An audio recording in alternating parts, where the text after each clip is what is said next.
ကျောင်းလဲသွားမှာလား ဒီလည်းစားဘူးကျောင်းတော့တော့ဆိုမယ် ဟဲ့ညီမလေး ကျန် ဖောက်ပါလို့အဲ့လောက်ကြည့်နေတာလေ ဟုတ်ဘူးဒီမှာပြဖြစ်တဲ့ကိစ္စနေလို့ဒီမှာအနီးက ဖုန်း ချိန် နဲ့နဲ့အဲ့လောက်မကတ်နဲ့လေလို့ ဟာဒီချိန်ကအနီးကချိန်မှာရပါဘောလို့ ညလုံးနဲ့ဖုန်းဝင်သွားအောင်မယ်တော့နေတာနားမထောင်ပေးစဒီကလေးမနဲ့တော့ဖုန်းမကြည့်နဲ့တော့တော်ပြီ ရဲကဆော်တယ်ဘာမှမသိဘူးဖွာရတော့ဟုတ်တယ်ရှိ စမယေစမနလေး ရှာ တော့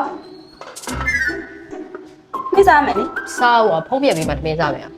ဖုန်းကြည့်လို့မရဘူးမျက်လုံးတွေမှ စားဘူးတော့ ညီမလေး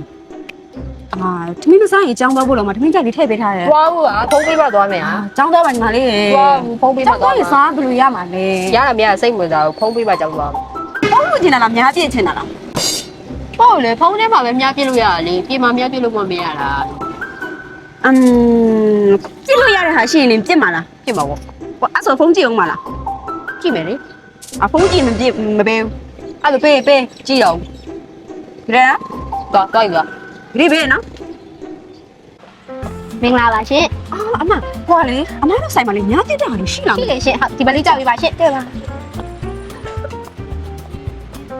ဟုတ်မမရှင်ဒီမှာပါရှင် ဟုတ်လား ဟာ ဟာလေးလား ဟုတ်ကဲ့ရှင်မင်း အဲ့ညီမလေးကလေဖုန်းလေးအရန်ကြည့်တာညီမလေးရဲ့ ဟုတ်ပါခလေးအတွက်ငြိမ်သေးပဲမမလုံးဝလေအိမ်ထဲမှာလည်းဆော့လို့ရရင်မမအဆင်ပြေရဲ့ ဟုတ်လား ဟုတ်ကဲ့ရှင် အဲ့ဆိုမဒါလေးယူလိုက်မယ်နော် ကရှာလေးမှရှင်းပေးပါနော်မမဒီခါလေးဆန်းပေးလိုက်မယ်ရှင် ပြပါရှင် အာပြင်းလိုက်တာဟုတ် မောလိုက်တယ်မလေး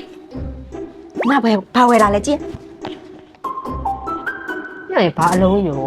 ဟော ဒါဖြစ်တဲ့ဟာပါဆို ဒါများနဲ့ပြည့်ရတယ်လေညီမလေးရဲ့ မမလည်းဟိုးစား ဟာလေ ကပ်ပြကြပြအထဲမှာရှိတယ်လေညီမလေးရဲ့ လေးတာ ဟုတ်တယ်အဲ့လိုလေးကပ်ပြားလေးအထဲမှာကပ်ပြားလေးလည်းပါတယ်ညီမလေးအတွက်အဆင်ပြေတယ်အဲ့ဒါဖုန်းလေးကြည့်စရာမလိုတော့ဘူး ဆိုပါ အဲ့ဆိုထမင်းစားမှာလားကျောင်းလဲသွားမှာလား ဒီလည်းစားဘူးကြောင်းတော့ဆိုမယ်